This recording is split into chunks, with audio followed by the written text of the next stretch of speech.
Part 1. The Obsolete Defender. That's their combat vessel? It looks like it was assembled from scrap parts by children. Admiral Zovek sneered, mandibles clicking with amusement as he studied the holographic projection of the human ship. The Viridian command deck erupted in hissing laughter. The Earth vessel, Thunderchild, drifted before them, its asymmetrical hull bearing visible repair patches and outdated thruster arrays. Compared to the gleaming, crystalline perfection of the Viridian fleet, the human ship resembled an industrial accident. Magnify Section 3A, ordered Zovek, pointing a taloned finger at what appeared to be external weapons systems. Are those kinetic projectile launchers? The humans still use physical ammunition. His second-in-command, Sub-Admiral Threx, fluttered her wing membranes in what passed for a Viridian smile. Correct, Admiral. Our scans show minimal energy shielding and no quantum displacement drive.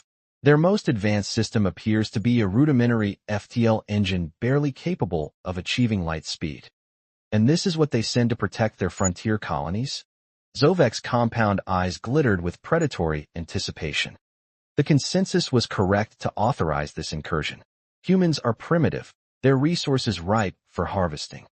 In truth, the Viridians had planned this assault for months. The human mining outpost on Callisto Prime sat atop the richest veins of quantum-stabilizing minerals discovered in this sector. The collective needed those resources, and the consensus had determined humans were too weak to defend them properly. Prepare the assault squadrons, Zovek commanded. Take the outpost intact if possible, but eliminate all resistance. Commander Thorn Blackwood stood motionless on Thunderchild's command deck, hands clasped behind his back as he watched the Viridian fleet through the main viewport. 25 sleek attack vessels surrounded his lone ship, their crystalline hulls refracting starlight like polished obsidian knives. They're scanning us, reported Lieutenant Hammond from the tactical station. Standard sweep patterns. Nothing invasive. Blackwood nodded slowly, his weathered face betraying no emotion. At 58, he was considered ancient by military space-faring standards. Silver hair cropped short against his dark scalp, as that had seen too many battles, and a prosthetic right hand, a souvenir from humanity's first encounter with the Kelthid horde 15 years ago. Let them look, he said quietly. Operations, what's the status of the colony evacuation? Operations Officer Ramirez consulted her display. 97% complete, sir. Final transport leaves in 8 minutes. Good. Lieutenant Hammond, maintain current posture. No aggressive moves. Sir, Hammond shifted uncomfortably. The Viridians have deployed assault formations. Intelligence suggests they don't typically arrange like this for diplomatic encounters. A cold smile touched Blackwood's lips. No, they don't. The bridge fell silent. Everyone knew what was coming.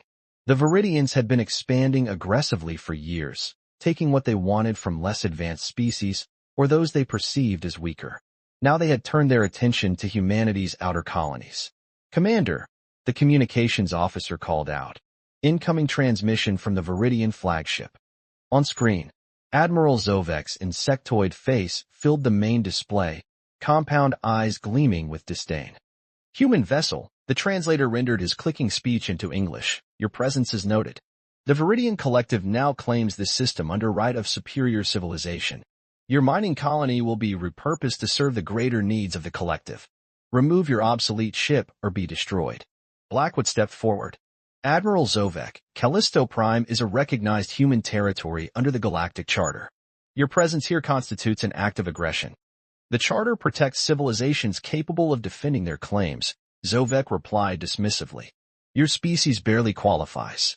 That. He gestured with a talon, vessel you command proves it. The technology gap between us is insurmountable. Perhaps, Blackwood conceded. But appearances can be deceiving. Zovek's mandibles twitched. You have 10 minutes to retreat. After that, we will open fire. It would be regrettable to destroy such an interesting museum piece. The transmission cut off. Final evacuation transport away, sir, Ramirez reported. All civilians clear. Blackwood turned to his bridge crew. Initiate Lazarus protocol. The effect was immediate. Officers who had appeared casual suddenly straightened, hands moving to specialized console interfaces that hadn't been visible moments before. The lights dimmed briefly, then returned with a subtle blue tint. Verify all systems, Blackwood ordered. Quantum mesh activating, reported Chief Engineer Patel over the comm core resonance building. Defensive systems online, Hammond added. Phantom array at standby. From the science station, Dr. Julian Frost spoke without looking up from his display. Displacement field charged and ready. Nemesis targeting system calibrated. Blackwood took his command chair. How long until they attack? Based on energy buildups, I'd say about 2 minutes, Hammond replied. Hold position. Let them fire first. Blackwood's voice was calm, almost detached. Transmit final authorization code. He pressed his palm against the biometric scanner on his chair arm. The ship hummed with a different energy now, something deeper, almost alive. Sir, Hammond said, the Viridians are targeting the outpost, not us. Blackwood frowned. They're going to destroy it rather than capture it. Appears so. Massive energy buildup in their forward batteries. They're making a statement, Blackwood realized. Change of plans. Initiate defensive measures for the outpost. Let them see what we can do. Admiral Zovek watched with satisfaction as his fleet's weapons locked onto the human mining facility. The pitiful human ship hadn't fled, foolish, but it would make an excellent example for future incursions. Weapons at full charge, reported Sub-Admiral Threx. Fire, Zovek commanded. 25 energy lances stabbed toward Callisto Prime, each capable of vaporizing several square kilometers. The combined barrage would reduce the outpost to molten slag, but the beams never reached their target. Instead, they struck an invisible barrier 500 meters from the outpost's perimeter, splashing against it like water on stone. The energy dispersed in spectacular patterns across what appeared to be a hemisphere of rippling, translucent force. Impossible, Threx exclaimed. Our scan showed no defensive installations. Zovek rose from his command seat. The ship. Scan it again. Now. The sensor operator worked frantically. Admiral, something's changing. The human vessel's energy signature is evolving. On the main viewer, the Thunderchild seemed to shimmer, its hull plating shifting and realigning. The patched, asymmetrical silhouette began to smooth out, outer layers peeling away to reveal a gleaming, midnight black surface beneath. What trickery is this? Zovek demanded. Sir, we're detecting quantum-level technology activating throughout their ship. Their power curve it's approaching our capital ships. Zovek's compound eyes widened. Target that vessel. All batteries. But before his fleet could react, the transformed Thunderchild moved. Not with conventional engines, but simply displaced, vanishing from its position and reappearing directly between 3 Viridian cruisers. They have phase shift capability? Threx whispered in disbelief. Suddenly, brilliant white energy erupted from previously unseen points on the Thunderchild's hull, lashing out at the nearest Viridian vessel. The crystalline ship's shields flared briefly, then collapsed, its hull cracking like glass under extreme pressure. Secondary explosions chained through its structure before it split apart in a silent burst of light. In the span of 6 seconds, humanity's obsolete defender had destroyed one of the collective's most advanced warships. The Viridian command deck fell completely silent. I believe, Admiral Zovek said slowly, we may have miscalculated. Part 2. Vengeance Encoded. Dr. Naomi Winters had never been comfortable with violence. As the Thunderchild's quantum displacement drive engaged again, moving the vessel instantaneously between 2 Viridian cruisers, she closed her eyes briefly, not from fear, but from an old regret that never quite faded. Targeting solutions locked, announced the ship's AI, its voice a calm contralto that belied the destruction it was coordinating. Awaiting authorization for next phase. Naomi opened her eyes, focusing on the holographic displays surrounding her in the ship's quantum core, a cylindrical chamber nestled deep within the Thunderchild's heart. Various energy patterns swirled across the screens, representing the chaotic quantum states her systems were manipulating. Authorization granted, Tempest, she replied. Execute Pattern Hydra. Executing Pattern Hydra, the AI confirmed. On the bridge, Commander Blackwood watched as 4 Viridian vessels suddenly lost power, their crystalline structures going dark as they drifted helplessly. Whatever Winters had done, it had bypassed their shields entirely. Dr. Winters, he called over the comm, status report. Naomi's voice came through, precise and clinical. Quantum entanglement successful on targets 3 through 6. I've induced a harmonic collapse in their power matrices. They'll be dead in space for approximately 18 minutes before their systems can recalibrate. Can you do the same to their flagship? A pause. Not yet. They've adapted their shielding frequency. I'm working on it. Blackwood nodded, unsurprised. The Viridians weren't a spacefaring empire by accident. They learned quickly. Focus on the smaller vessels first. Hammond, defensive pattern Delta. Keep us mobile. As the Thunderchild executed another displacement jump, evading a concentrated barrage from the remaining Viridian ships, Naomi Winters felt the subtle shift in gravitational forces despite the inertial dampeners. Her hands moved across the quantum interface, adjusting parameters that few humans truly understood. At 43, Naomi was considered the foremost expert in quantum mechanics and field manipulation. Her slender frame and quiet demeanor disguised both her intelligence and the steel in her spine. Gray streaked her dark hair, premature aging from years of radiation exposure during the early, dangerous days of quantum experimentation. 5 years earlier, Naomi had been heading research at the Europa Science Station when the first Viridian scout ships appeared in the Sol system. While Earth's diplomatic corps established contact, she had advocated for caution. Something about the aliens' behavior pattern suggested deception. No one listened, until the Viridians attacked Europa Station, claiming it was a military installation violating neutral space. 3,000 scientists and support staff died that day. Among them was Dr. Richard Winters, Naomi's husband and research partner. In the aftermath, while politicians debated appropriate responses, Naomi disappeared into a classified research facility on Mars with a singular purpose: ensuring humanity would never be technologically outmatched again. Project Thunderchild was born. Doctor, the Viridians are adapting faster than projected, Tempest reported, interrupting Naomi's memories. Their flagship is attempting to establish a quantum lock on our position. Naomi's fingers flew across the interface. Initiate randomized phase variants. Don't establish a pattern they can predict. The Thunderchild shuddered as a glancing blow from a Viridian energy lance struck its outer armor layer. The specially designed ablative material absorbed and dispersed the energy, but the ship couldn't sustain many direct hits. Dr. Winters, Blackwood's voice came through again. We're taking fire. The colonial outpost is secure for now, but 3 enemy vessels are attempting to flank our position.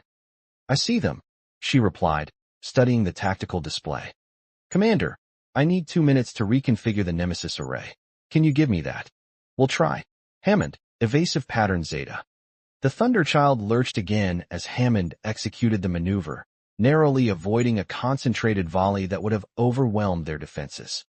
The ship's true genius wasn't just its hidden advanced technology, but its ability to adapt and evolve during battle, exactly like the quantum mechanics it manipulated.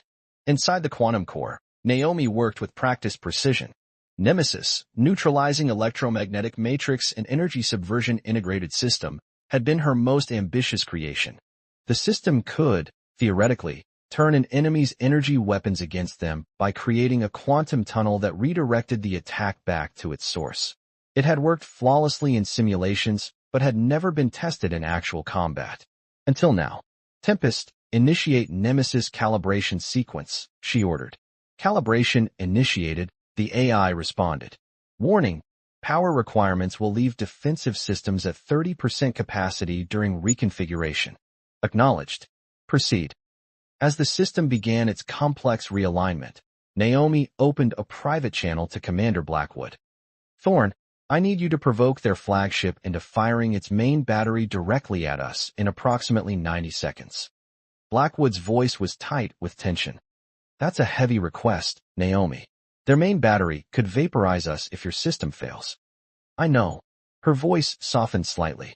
But we designed this ship to change the rules. It's time to show them exactly what we can do. There was a brief silence before Blackwood responded. Understood. 90 seconds. On the Viridian flagship, Admiral Zovek was experiencing something unfamiliar: doubt. 7 of his vessels were already disabled or destroyed, and the human ship continued to execute impossible maneuvers while deploying weapons technologies that shouldn't exist by their intelligence assessments. How is this possible, he demanded. Our intelligence indicated humans were at least 3 evolutionary cycles behind our technology. Sub-Admiral Frex's normally confident demeanor had vanished. They must have concealed their true capabilities, Admiral. The ship appears to be employing quantum-based systems beyond even our theoretical models. A deception, Zovek hissed. A deliberate deception to lure us into attacking. Admiral, the tactical officer interrupted, The human vessel has sustained damage to its defensive systems. Energy readings show significant vulnerabilities. Zovek's compound eyes narrowed. Position our main battery. We'll end this now. 30 seconds, Naomi announced, watching the calibration sequence near completion. The quantum core hummed with energy as specialized matrices aligned. On the bridge, Blackwood gave the order. Hammond, take us directly in front of their flagship. Make it look like we're making a desperate attack run. Sir, Hammond questioned, before understanding dawned. Aye, Commander. The Thunderchild surged forward, seemingly abandoning its evasive tactics in favor of a direct approach toward the Viridian flagship. To enemy observers, it appeared the human vessel was attempting a last, suicidal assault. They're taking the bait, Hammond reported. Main battery powering up, targeting solutions locked on us. Hold course, Blackwood ordered. DR. Winners. In the quantum core, Naomi watched the final calibrations complete. Nemesis ready, she confirmed. Tempest, establish quantum channel. Prepare for energy redirection. Channel established, the AI responded. Calculating optimal resonance frequency. 10 seconds to enemy weapons discharge, Hammond warned. Blackwood's voice remained steady. All hands, brace for impact. The Viridian flagship's main battery, a massive crystalline structure at its center, glowed with blinding white energy before releasing a concentrated beam directly at the Thunderchild. The destructive force in that single shot could reduce a small moon to rubble. As the beam reached the human vessel, Naomi activated Nemesis. Now Tempest. For a brief, terrifying moment, the beam touched the Thunderchild's hull, then something impossible happened. The energy twisted, contorted, and seemed to fold back upon itself, creating a luminous tunnel in space. The redirected beam emerged from the other end of this quantum corridor directly in front of the Viridian flagship. Admiral Zovek had just enough time to comprehend what was happening before his own weapon's energy struck his ship with devastating force. The crystalline hull couldn't withstand its own weapon's feedback. Fractures spread across its surface like lightning, followed by cascading explosions as internal systems failed catastrophically. The Viridian flagship, pride of their fleet, shattered into crystalline fragments, its admiral and command crew vaporized by their own attack. In the sudden silence that followed, Naomi Winters whispered words only Tempest could hear. That was for you, Richard. Part 3, The Broken Diplomat. Javier Reyes watched the battle footage for the third time in his sparse quarters aboard the Thunderchild. The former ambassador's face remained impassive, but his eyes, one natural, one cybernetic replacement, narrowed at the moment the Viridian flagship disintegrated. Play it again, he instructed his personal data assistant. Focus on their formation changes after the third vessel was disabled. The holographic display rewound and zoomed in on the Viridian fleet's tactical shifts. Javier leaned forward, his scarred hands clasped together. At 57, he carried himself with the rigid posture of someone who had spent decades in diplomatic service, despite having been forcibly retired 3 years ago. A knock at his door interrupted his analysis. Enter, he called without looking away from the display. Commander Blackwood stepped inside, his expression grim. We've received new orders from Earth Command. You're not going to like them. Javier paused the footage and turned to face Blackwood. They want to capitalize on our victory, I presume? Perhaps strike deeper into Viridian territory while they're still reeling. Worse, Blackwood handed him a data pad. They want us to establish diplomatic contact. Javier's cybernetic eye flashed red briefly as his blood pressure spiked. Diplomacy, he said, the word like acid on his tongue. Because that worked so well the first time. The Admiralty believes the destruction of Admiral Zovek's fleet has created an opportunity. They want someone who understands Viridian culture to draft terms. Someone like me, Javier concluded, his voice flat. The irony is almost elegant. Blackwood studied the former diplomat. The left side of Reyes' face bore the distinctive scarring of Viridian acid weapons, a permanent reminder of what diplomacy had cost him during what was supposed to be a peaceful first contact mission 7 years ago. You're the only one qualified, Blackwood said simply. Javier stood, moving to the small viewport in his quarters. Stars streaked by as the Thunderchild maintained its defensive position near the mining colony. The Viridians don't respect diplomacy, Blackwood. They respect strength and fear. What Dr. Winters did today, he gestured toward the holographic battle footage, that they understand. Then help us speak in terms they'll understand. Javier turned, his mismatched eyes meeting Blackwood's. Very well. But I'll need access to current intelligence on their command structure. Zovek's death will have triggered succession protocols. Blackwood nodded. I'll have Tempest compile everything we have. Meeting in the war room. 1 hour. The Thunderchild's war room was austere and functional, a circular chamber with a holographic projection table at its center. Dr. Winters, Lieutenant Hammond, and Chief Engineer Patel were already present when Blackwood and Reyes arrived. The fleet's quantum specialist, the tactical officer, and the engineer, Javier observed. No security, Chief? Lieutenant Harkov is monitoring the perimeter, Blackwood explained. We detected unusual energy signatures that could indicate cloaked Viridian vessels. Javier nodded grimly. They won't retreat easily, particularly not after such a humiliating defeat. Dr. Winters activated the projection table, displaying the known Viridian command hierarchy. With Admiral Zovek eliminated, command would typically fall to his second, Sub-Admiral Threx. She highlighted a Viridian with distinctive orange markings on her carapace. However, our intelligence suggests she was aboard the flagship. She was, Javier confirmed. Which means authority now transfers to the High Command's designated successor. That would be War Commander Krelth.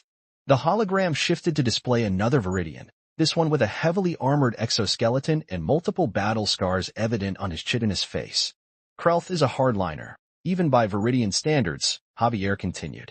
He advocated for a full-scale invasion of human space 3 years ago, but was overruled by the consensus. He'll view Zovek's defeat as an opportunity to push for more aggressive action. So diplomacy is doomed before it begins, Hammond said, frowning. Not necessarily, Javier replied. Viridians respect strength, but they're also pragmatic. If the cost of conflict becomes too high, they'll negotiate, not out of fear, but calculation. We need to demonstrate that the technology we displayed isn't isolated to the Thunderchild, Blackwood said, understanding dawning. That it represents a fundamental shift in humanity's capabilities. Precisely, Javier agreed. Dr. Winters, is there a way to make the Viridians believe we've integrated this technology throughout our fleet? Naomi considered this. Tempest could generate falsified communication traffic suggesting widespread deployment. With the right quantum signatures embedded, their intelligence analysts would detect it. A bluff, Hammond said. One with enough truth to be convincing, Javier corrected. The Viridians pride themselves on their intelligence gathering. They'll want to believe they've uncovered our secret, rather than accepting what we tell them directly. Blackwood nodded slowly. So we don't meet with them as supplicants seeking peace. We meet as equals offering an alternative to their annihilation. Now you're thinking like a Viridian diplomat, Javier said with the first hint of a smile. There's one more element we need. Viridians never negotiate without a demonstration of what awaits failure. What kind of demonstration? Engineer Patel asked uneasily. Javier's expression hardened. One that ensures they never underestimate humanity again. 3 days later, the Thunderchild approached the designated neutral meeting point, an abandoned mining station in the Epsilon sector. A Viridian diplomatic vessel waited, flanked by 2 heavy cruisers. They're scanning us, Hammond reported from Tactical. Standard protocols. Let them look, Blackwood said calmly. Dr. Winters, is everything in place? From the quantum core, Naomi confirmed.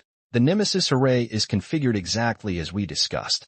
Tempest has distributed the falsified fleet communications through subspace channels where their intelligence services will certainly detect them. And our special package? Blackwood asked. Deployed and awaiting activation, she confirmed.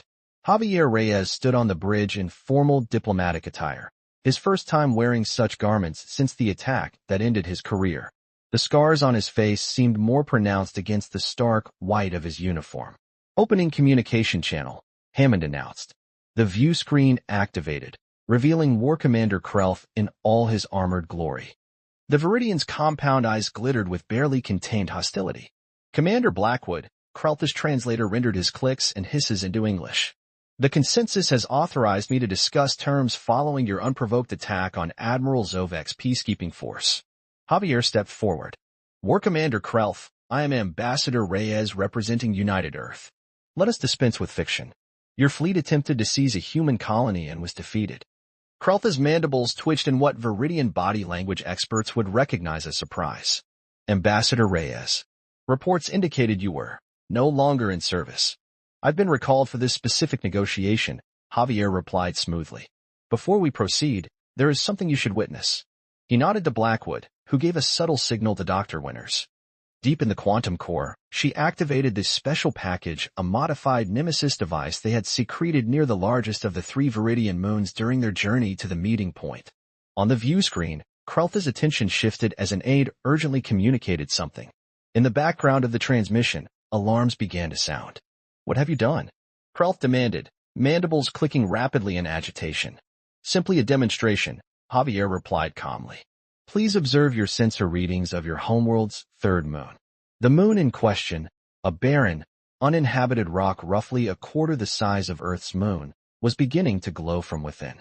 Fissures appeared across its surface, spreading like cracks in glass. Within moments, the entire structure began to fragment. "Impossible!" Krelth exclaimed as the moon disintegrated before their eyes, its fragments dispersing harmlessly into space rather than raining destruction on the planet below, a calculated choice that demonstrated both humanity's power and restraint. "Not impossible," Javier corrected. "Merely the beginning of what we can do. The Thunderchild is not unique, War Commander. It is the prototype for an entire fleet. It was a bluff, but one backed by a devastating demonstration of capability. Now," Javier continued, his voice steady and confident, "shall we discuss terms that respect both our peoples? Or would you prefer to see what other demonstrations we've prepared?" The bridge fell silent as Krelth stared at the human diplomat, his alien features unreadable to most, but not to Javier, who had spent years studying Viridian expressions. What he saw there was something rarely witnessed in their species, genuine fear. "We will hear your terms, Ambassador," Krelth finally responded. As negotiations began, Blackwood exchanged glances with Naomi over the comlink. What had started as humanity's desperate technological gamble had become the foundation for a new balance of power in the galaxy. They had been underestimated for the last time.